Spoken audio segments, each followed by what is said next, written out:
عارف كل المشاكل الموجوده دلوقتي زي تسريب الشتات والهاكينج وكل الكلام ده، نفس الحاجات دي كانت موجوده زمان. فلو رجعنا بالزمن لورا هنلاقي ان الملوك لما يجوا يبعتوا رساله لحد تاني، فكان بيجيب الورقه يكتب فيها الرساله اللي هو عايزها، وبعد كده يبرمها ويربطها بفتله، وبعد كده بيبقى فيه ماده كده زي الشمع، بيحط الشمع ده على الرساله ويجيب الختم بتاعه ويختم على الشمع ده، فكده هو عمل الختم الشخصي بتاعه.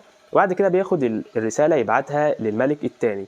فالملك الريسيفر او اللي جاله الرساله يعني، عشان يتاكد ان الرساله دي جاله من الملك ده، فبيشوف الختم ويتاكد من صحته وان الختم ده مش مكسور او فيه حاجه. بس طبعا كان ممكن يحصل مشاكل كتير، زي ان الخدم بتوع الملك ممكن يسرقوا الختم بتاعه ويحطوه على اي رساله تانية هم اللي كاتبينها بايديهم. فعشان يحلوا المشكله دي، الموضوع اتغير، بدل ما كان ختم بيتعمل بشمع بقى ختم معمول في خاتم الملك بيلبسه ما بيقلعوش من ايده خالص.